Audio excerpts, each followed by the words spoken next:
The stench of betrayal hangs heavy in the air. 3 million voices cried out for a general election, a desperate plea ignored by a Westminster elite detached from the realities faced by everyday Britons. This isn't about small boats bobbing in the Channel. It's about a fundamental breach of trust, a broken contract between the governed and the government.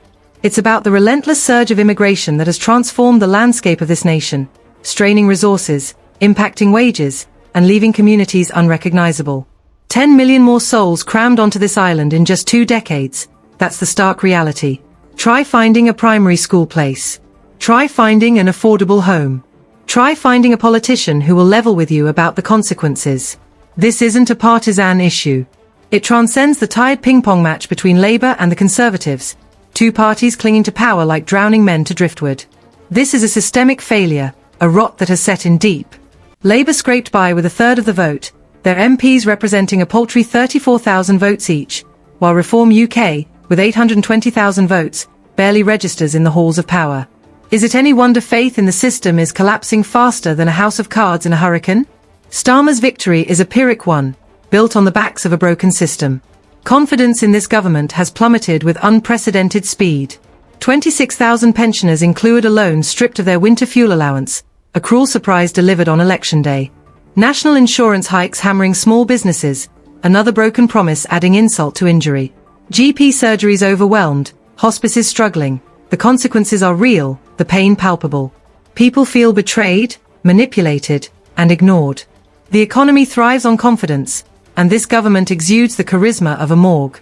Starmer and Reeves, a duo of doom, presiding over a nation sinking into recession. The £22 billion black hole is a smokescreen, a distraction from the monstrous £2.7 trillion national debt, a ticking time bomb that threatens to engulf us all. Zero growth, plummeting confidence, these are the fruits of their disastrous leadership. And while the economy crumbles, the migrant influx continues unabated. Record levels of net migration, GDP per capita in free fall, the correlation is undeniable, the consequences devastating. Starmer, the self-proclaimed champion of the working class, has been exposed as a fraud, his promises as empty as his rhetoric. But there is a glimmer of hope amidst the despair. Reform UK, led by the indomitable Nigel Farage, is rising from the ashes, a phoenix ignited by the flames of public anger. He speaks the truth that others fear to utter, exposing the lies, the incompetence, and the betrayal. He understands the visceral anger of those who have been abandoned by the establishment. Farage isn't just winning headlines, he's winning hearts and minds. Reform UK's membership is exploding, a testament to the growing disillusionment with the status quo. Even Elon Musk, a titan of industry, has recognized the power of Farage's message, lending his support to a movement that threatens to disrupt the established order. The establishment dismisses Reform UK as a fringe movement, a temporary blip on the radar. They cling to the outdated notion that the first-past-the-post system will protect them from the rising tide of discontent. But the ground is shifting beneath their feet.